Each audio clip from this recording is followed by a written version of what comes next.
Hello दोस्तों, हम लोगों ने लेक्चर 17 तक कंप्लीट किया था। एक्सरसाइज 3.5 का क्वेश्चन नंबर हम लोगों ने बनाया था 4 का 2 तक। आज हम लोग क्वेश्चन नंबर 4 का 3rd बनाएंगे। ये बहुत ही इम्पोर्टेंट क्वेश्चन है yes scored 50 marks in a test getting 3 marks for each right answer and losing 1 marks for each wrong answer. Had 4 marks been awarded for each correct answer and 2 marks been deducted for each incorrect answer, then yes would have scored 50 marks. How many questions were there in the test? Question कह रहा है कि yes है जिसने 40 marks लाया है एक test में, जिसमें हर सही आंसर पर 3 मार्क्स मिल रहा है और एक गलत आंसर पे 1 मार्क्स कट रहा है। पहला केस में यहाँ तक। फिर यहाँ से सेकंड केस शुरू होता है। हर सही आंसर पे 4 नंबर मिलता है और एक गलत आंसर पे 2 नंबर कटता है, तो उसमें यस 50 मार्क्स आता है। तो क्वेश्चन में दिया हुआ है कि कितना क्वेश्चन टोटल टेस्ट में पूछा गया है। तो आइए इसको सॉल्व करते हैं। लेक्चर नंबर 18 बहुत ही इम्पोर्टेंट क्वेश्चन है। तो देखिए यहाँ से यहाँ तक हमारा केस 1 है, जिसमें हम लोग मान लेते हैं सही आंसर x से। Let the number of right answers x, मतलब यस ने x सही आंसर दिया है और y गलत आंसर दिया है, और हर सही आंसर के लिए 3 नंबर मिल रहा है और हर गलत आंसर के लिए 1 नंबर कट रहा है। देखिए, और सही नंबर के लिए 3 नंबर मिल रहा है, तो टोटल मिलाकर 40 नंबर उसके पास आता है। जैसा कि कोई एग्ज़ाम में 5 क्वेश्चन पूछा गया तो उसमें से 3 सही आंसर दिया, तो 3 × 3 3 सही आंसर, हर आंसर के लिए 3 मार्क्स मिल रहा है, तो 9 मार्क्स मिला। और यहाँ पे एग्ज़ाम में मान लिया 2 क्वेश्चन गलत दिया, तो 2 क्वेश्चन के लिए 2 × 3 6 मार्क्स कट गया, तो टोटल मार्क्स कितना हुआ 9 - 6 = 3। तो उसी तरह यहाँ पे है, जो सही आंसर है उसका संख्या x है और जो गलत आंसर है उसका संख्या y है। Then total number of questions in the test, तो टोटल नंबर कितना हो जाएगा क्वेश्चन का x + y, क्योंकि सही आंसर भी दिया गया है क्वेश्चन में। यस ने टोटल क्वेश्चन में कुछ सही आंसर बनाया होगा और कुछ गलत, तो दोनों को जोड़ देंगे तो टोटल क्वेश्चन निकल जाएगा। केस 1 है total marks for right answer, सही आंसर देने का कितना टोटल मार्क्स हुआ। तो यहाँ पे एक सही आंसर देने का 3 मार्क्स है, तो एक सही आंसर दिया है यस ने, तो 3x हो गया। उसी तरह total marks for wrong answer 1 × y, एक रॉन्ग आंसर पे 1 मार्क्स कट रहा है, तो y रॉन्ग आंसर दिया गया यस के द्वारा, तो 1 × y हो जाएगा, y मार्क्स कट गया। तो टोटल स्कोर मार्क्स कितना है 40। क्वेश्चन में दिया हुआ कि टोटल जो यस ने स्कोर किया है मार्क्स पहला टेस्ट में केस 1 में तो 40 है, तो उसके अकॉर्डिंग हो जाएगा 3x - y = 40। माइनस इसलिए होगा क्योंकि ये सही आंसर दिया गया है और ये गलत आंसर दिया गया है, तो सही में से जितना गलत आंसर का जितना मार्क्स आया उसको माइनस करेंगे तभी तो टोटल मार्क्स निकलेगा। मान लीजिए सही आंसर देने पे 3x नंबर आया और गलत आंसर देने पे y नंबर आया, तो 3x में से y माइनस करेंगे तभी तो टोटल मार्क्स निकलेगा 40। तो ये हमारा इक्वेशन फर्स्ट हो गया। केस 2 में आते हैं total marks for right answer 4x। इस बार एक सही आंसर देने पे 4 नंबर मिल रहा है, देखिए बुक में दिया हुआ है। एक सही आंसर देने पे 4 नंबर मिल रहा है सेकेंड केस में, और गलत आंसर देने पे 2 नंबर कट रहा है, माइनस हो रहा है। तो उसी तरह एक x नंबर ऑफ क्वेश्चन था सही, तो 4x हो गया, और रॉन्ग आंसर कितना दिया था y, तो एक रॉन्ग आंसर पे 2 मार्क्स कट रहा है, तो y रॉन्ग आंसर पे 2y मार्क्स कटेगा। टोटल स्कोर मार्क्स कितना है इस बार सेकेंड केस में 50, क्वेश्चन में दिया हुआ 50। तो सही आंसर का मार्क्स माइनस कर देंगे रॉन्ग आंसर का मार्क्स, तो टोटल मार्क्स निकल जाएगा 50। तो 4x minus 2y equal to 50। इसको हम लोग यहाँ से 2 कॉमन लेंगे तो बचेगा 2x माइनस वाई और 2 से डिवाइड हो जाएगा 50, 25। ये हमारा इक्वेशन सेकंड आ गया। अब सॉल्व करेंगे एलिमिनेशन मेथड से। Subtract equation 2 from equation first. Equation first हमारा 3x minus y equal to 40 है, इसको माइनस कर देंगे इक्वेशन 2 को। 2x minus y equal to 25। यहाँ पे y का टर्म इक्वल है तो माइनस करने पे साइन चेंज होगा ये वाला टर्म का, तो प्लस से माइनस, माइनस से प्लस, प्लस से माइनस हो गया। अब माइनस करेंगे 3x माइनस 2y, x बचेगा, minus y plus y cancel हो जाएगा। 40 माइनस 25 15, x का वैल्यू 15 आ गया। Substitute this value of x equal to 15 in equation first. Equation first हमारा ये है 3, यहाँ पे x की जगह पे 15 पुट करेंगे। 3 into 15 minus y equal to 40 multiply होगा 45 minus y equal to 40, minus y equal to 40 minus 45 इस तरफ जाएगा तो 45 माइनस में आ जाएगा, minus y equal to -5, minus minus cancel हो जाएगा, वाई का वैल्यू 5 आ गया। तो हेंस हम लोग कह सकते हैं टोटल क्वेश्चन कितना होगा, इतना सही था। यस ने x नंबर ऑफ क्वेश्चन सही बनाया था, y number of question wrong बनाया था। दोनों को ऐड कर लेंगे, x का वैल्यू 15 आया था, y का वैल्यू 5 आया, तो 15 प्लस 5 20। ये आंसर हो गया। टोटल नंबर ऑफ क्वेश्चन कितना है 20, ये हमारा आंसर हो गया। क्वेश्चन नंबर 4 में दिया हुआ है places A and B are 100 kilometre apart on a highway. One car start from A and another car from B at the same time. If the car travel in the same direction at a different speed, they meet in 5 hours. If they travel toward each other, they meet in 1 hour. What are the speed of the two cars?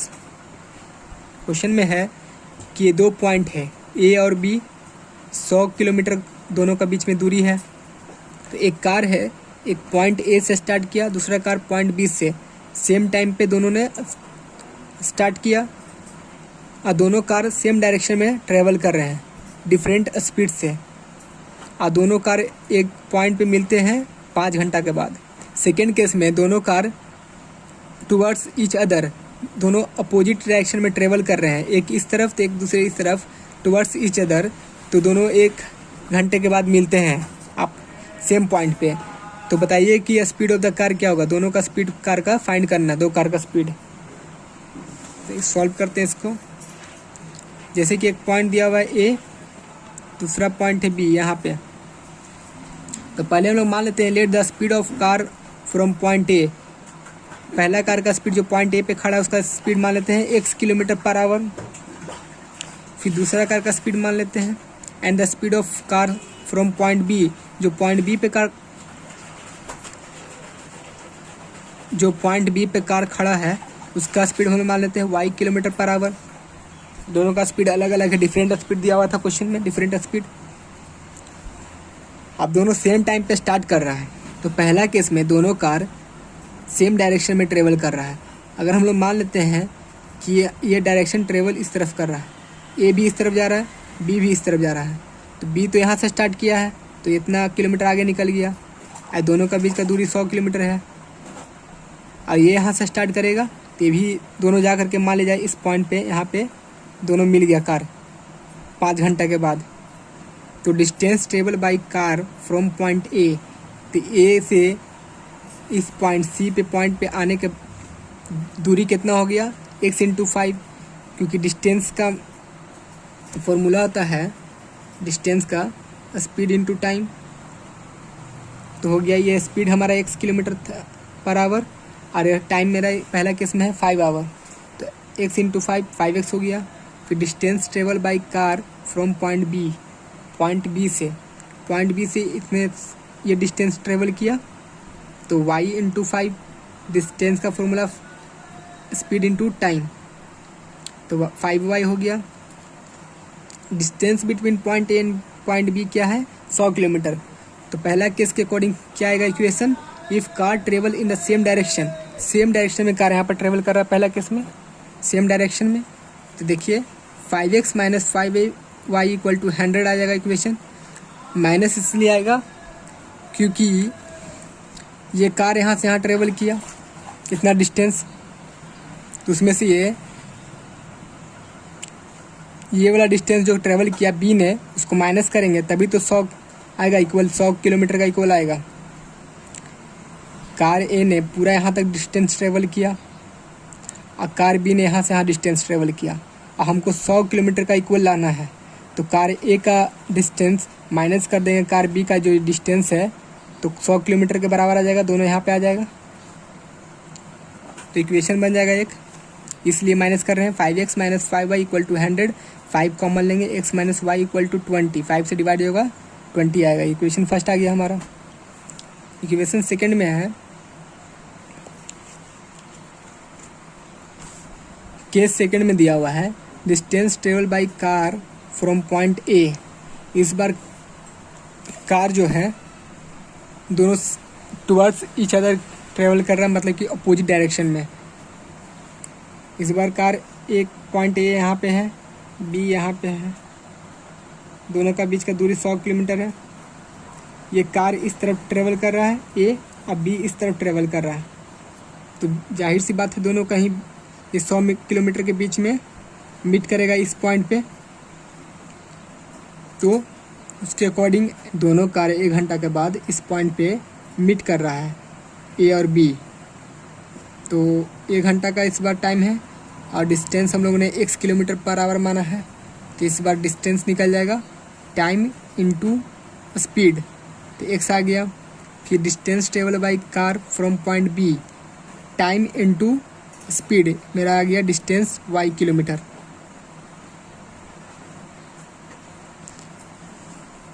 Distance between point A and B 100 kilometre दिया हुआ था question में। तो हमारा आ जाएगा if car travel in the opposite towards each other. यहाँ पे दोनों एक दूसरे के तरफ जा रहा है, मतलब कि अपोजिट डायरेक्शन, क्योंकि ये इस तरफ जा रहा है तो दूसरा कार इधर जा रहा है, तो अपोजिट डायरेक्शन भी कर सकते हैं।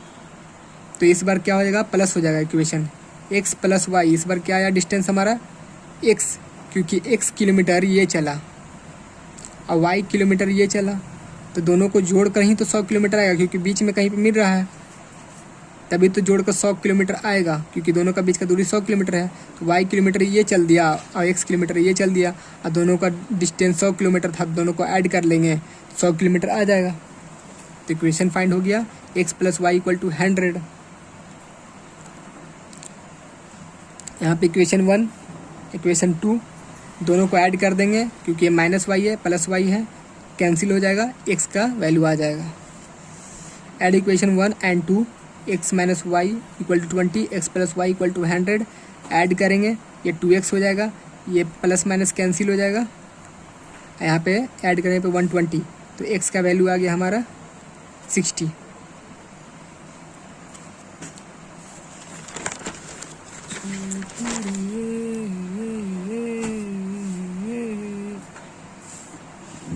Substitute this value of x equal to 60 in equation first. अब x का वैल्यू को इक्वेशन फर्स्ट में पुट कर देते हैं। x minus y equal to 20 equation first है, x की जगह पे 60 पुट किए, 60 minus y equal to 20, minus y equal to 20 minus 60, इस तरफ जाएगा तो 60 माइनस में हो जाएगा, तो minus y equal to 40, minus minus cancel हो जाएगा, y का वैल्यू 40 आया। तो हम लोग कह सकते हैं the speed of car 2 cars 60 kilometre. पहला कार का स्पीड क्या माना थे x किलोमीटर पर आवर, तो x का वैल्यू आया था 60, तो 60 किलोमीटर आ गया, y का वैल्यू 40 आया, तो सेकंड कार का स्पीड आ गया 40 किलोमीटर रिस्पेक्टिवली। ये हमारा आंसर हो गया। क्वेश्चन 5 है the area of a rectangle question 5 है the area of a rectangle gets reduce by 9 square units if its length is reduce by 5 units and breadth is increase by 3 units. If we increase the length by 3 units and the breadth 2 units, the area increase by 67 square units. Find the dimension of the rectangle। मतलब कि length और breath find करना है। 2 case दिया हुआ है, first case यहाँ से लेकर के यहाँ तक है और सेकंड केस यहाँ से यहाँ तक है। 2 इक्वेशन फाइंड होगा। तो पहले हम लोग मान लेते हैं let the length of rectangle x and breadth of the rectangle y, क्योंकि डायमेंशन का मतलब यहाँ पे यही है लेंथ और ब्रेथ फाइंड करना रेक्टेंगल का। जैसे कि हम लोग को मालूम है कि रेक्टेंगल का एरिया क्या होता है, लेंथ इंटू ब्रेथ, तो ये इसके अकॉर्डिंग क्या आ गया एक्स इंटू वाई, ये हमारा एरिया आ गया रेक्टेंगल का। पहला केस में है कि एरिया 9 यूनिट से घटा दिया जाता है। कब घटता है? जब लेंथ उसको 5 यूनिट कम किया जाता है और ब्रेथ को 3 यूनिट बढ़ा दिया जाता है, तब एरिया 9 यूनिट कम हो जाता है। तो पहले हम लोग लेंथ को घटा देते हैं 5 यूनिट। इस बार लेंथ मेरा x था तो x - 5 हो गया 5 यूनिट घटाने पर केस 1 में। फिर breadth is increase by 3 unit, breadth को 3 यूनिट बढ़ाना था, तो इस बार ब्रेथ मेरा y है तो y + 3 हो गया। तब एरिया क्या हो जाएगा? 9 यूनिट से घट जाएगा। Area reduce by 9 units equal to XY - 9, क्योंकि एरिया मेरा क्या था रेक्टेंगल का, XY माइनस कर दिया 9 यूनिट्स। ये मेरा कंडीशन आ गया फर्स्ट केस का। अब इसके अकॉर्डिंग हमारा इक्वेशन आएगा। अकॉर्डिंग टू क्वेश्चन जाएंगे। ये मेरा लेंथ, ये मेरा ब्रेथ, ये मेरा एरिया हुआ नया रेक्टेंगल का। तो length into breadth equal to area, इस पर पुट कर दिए। अब इसको मल्टीप्लाई करेंगे x into y, x into 3, 3x -5 into y -5y, -5 into +3 -15 equal to XY - 9, XY cancel हो जाएगा। 3x -5y बचेगा, -15 इस तरफ जाएगा, +15 -9 होगा तो +6। ये हमारा इक्वेशन फर्स्ट बन गया। उसी तरह केस सेकंड में दिया हुआ है, if length increase by 3 units, इस बार लेंथ को 3 यूनिट बढ़ा देना है और ब्रेथ को भी 2 यूनिट से बढ़ा देना है। तब एरिया 67 स्क्वायर यूनिट से बढ़ जाएगा। तो length increase by 3 units, length हम लोग ने x माना था तो 3 प्लस कर देंगे। And breadth increase by 2 units, तो y + 2 y माना था मैंने, 2 इंक्रीज किया गया 2 यूनिट्स। तब एरिया क्या इंक्रीज कर जाता है? 67 यूनिट से। तो XY एरिया था हमारा ओरिजिनल, उसमें 67 ऐड कर दिए। अब ये मेरा कंडीशन आ गया। अब इसके अकॉर्डिंग हम लोग का इक्वेशन आएगा। तो अकॉर्डिंग टू क्वेश्चन जाएंगे, लेंथ इंटू ब्रेथ करेंगे इक्वल टू एरिया आ जाएगा। Length into breadth equal to area. अब इसको सॉल्व करेंगे, x into y XY, x into +2 + 2y, 3 into y +3y, +3 into +2 +6 equal to XY + 67। XY cancel हो जाएगा, 2 यहाँ पे x होगा, 2x + 3y + 6 इस तरफ जाएगा, माइनस हो जाएगा तो आएगा 61। ये हमारा इक्वेशन 2 आ गया। इक्वेशन फर्स्ट हमारा था 3x - 5y = 6। दोनों को अब यहाँ पे एलिमिनेशन मेथड यूज करेंगे, x वाला को इक्वल करेंगे। तो यहाँ पे 2x है, इसको 3 से मल्टीप्लाई कर देंगे पूरे टर्म को, 3x 6x हो जाएगा। और इसको भी इसको मल्टीप्लाई कर देंगे 2 से, तो यहाँ पे 6x हो जाएगा, x कॉमन हो जाएगा, इक्वल हो जाएगा और कैंसिल हो जाएगा। तो मल्टीप्लाइंग इक्वेशन फर्स्ट बाई 2, इसको 2 से मल्टीप्लाई करेंगे एंड इक्वेशन 2 ये वाला इक्वेशन को 3 से इक्वल हो जाएगा। x का वाला टर्म इक्वल हो जाएगा। इक्वेशन फर्स्ट को मल्टीप्लाई करते हैं 2 से, 6x - 10y + 12, ये हमारा इक्वेशन थर्ड बन गया, नया इक्वेशन बना। इसको मल्टीप्लाई करते हैं 2 से, तो 6x + 9y = 183, ये हमारा इक्वेशन 4 बन गया, नया इक्वेशन आया। ये x वाला टर्म इक्वल हो गया, माइनस कर देते हैं, subtract equation third from equation 4। Equation 4 है हमारा 6x + 9y = 183, इक्वेशन 2 है। इक्वेशन थर्ड है 6x - 10y = 12। माइनस करेंगे, प्लस से माइनस हो जाएगा, माइनस से प्लस हो गया, प्लस से माइनस साइन चेंज हो जाता है। 6x - 6x कैंसिल हो गया, + 9y + 10y 19y + 183 - 12 171 आ गया। ये 9 टाइम्स में कैंसिल हो जाएगा, y का वैल्यू 9 आ गया। सब्स्टिट्यूट y = 9 इन इक्वेशन फर्स्ट। इक्वेशन फर्स्ट में y का वैल्यू पुट कर देते हैं, x का वैल्यू आ जाएगा। इक्वेशन फर्स्ट था 3x - 5y = 6, 3x - 5y की जगह पे 9 पुट करेंगे, 9 = 6, 3x = 6, 45 आएगा, माइनस इधर आएगा प्लस में 45, तो x का वैल्यू आएगा 51, 3 डिवाइड में आएगा, 3 से डिवाइड 70 टाइम में कैंसिल हो जाएगा, x का वैल्यू आ गया 17। तो hence the dimension of rectangle, length हम लोग ने माना था x, तो लेंथ हो गया 17 यूनिट्स ब्रेथ हम लोगों ने मांगना था वाई, यहाँ पे वाई का वैल्यू आया 9, तो ब्रेथ हो गया हमारा 9 यूनिट्स। ये हमारा आंसर हो गया। Thank you.